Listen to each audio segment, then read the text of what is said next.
واو، الله.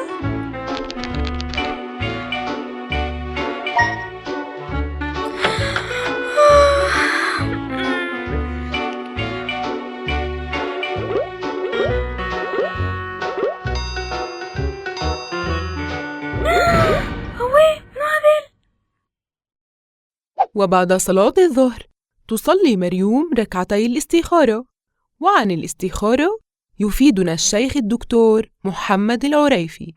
إذا هم أحدكم بالأمر يريد أن يفعل فليركع ركعتين من دون الفريضة، ثم ليقول اللهم إني أستخيرك بعلمك وأستقدرك بقدرتك وأسألك من فضلك العظيم، فإنك تقدر ولا أقدر وتعلم ولا أعلم وأنت علام الغيوب.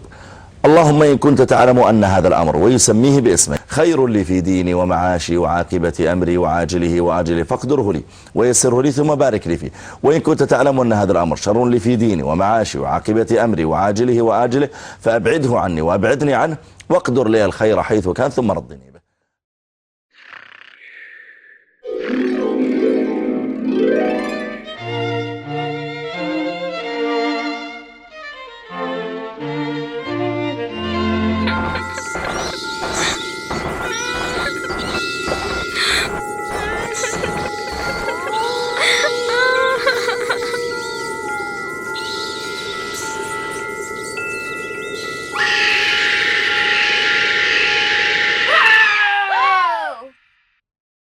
عواش أخت مريوم الصغيرة، عمرها 16 سنة، شيطانة والبلاك بيري ما تودره، وبعدها تدرس في المرحلة الثانوية. حرام عليك، خوفتيني. واك خوفتناها. أنا راوت الطرف. آي شعري، آي شعري. تستاهلين. صبري عند أمي، خلت يمي. الحين تستاهلين ضرب العدل. أنا عواش البريئة ما سويت شيء. أنا راوج. آي. شو هذا شليتوا المكان شل؟ شو هالحشرة؟ يا هالمدارس انتو يا هالمدارس. مريوم يلا قومي شوفي شو باجيلك حق العزيمة، يلا بسرعة. إن شاء الله أمي. أوكي ماما. قومي تجهزي، بنصير كلنا 4 ويا نوف. يلا على السريع. أنا بعد بتشارك من شيء حق العزيمة. After all أنا أخت العروس ولازم أكشخ شوي، صح؟ أكيد، كم عواش عندي أنا، إلا وحدة مخرب أحلامي.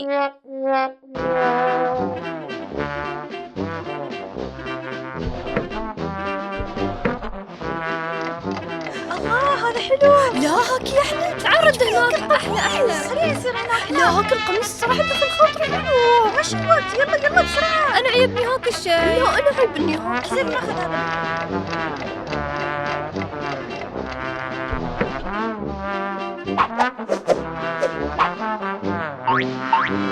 يا سلام، انتو خامين المول ويايات. انتو شو خليتوا حق الناس اللي في المول؟ خالد الابن الأكبر لأبو مريوم. تخرج خالد البالغ من العمر 26 سنة من كلية مشهورة خارج البلاد، وأخيراً رد إلى الإمارات وهو فخور بشهادته. ويا راسك من وين جيت؟ وليش ما خبرتنا أنك جاي؟ أبوي يعرف أنك جاي؟ جيب لي هدية ردة من برا. قومي عني، خوزي منك يلا. حشا ما يكفيكم اني انا جيتكم سالم؟ وهالمول اللي جايبين البيت هذا كله ما بصدقكم؟ لا صوتك غير يا ابو وليد. شو السالفة؟ انتو ليش شاريين هذا كله؟ دش الصالة بخبر كل شي. دش. تراهم جايين يشوفون مريوم باكر من طرفهم عبد الله يارتنا المعرس، يعرف ابوك اسمه خليفة محمد غانم. منو تقولين؟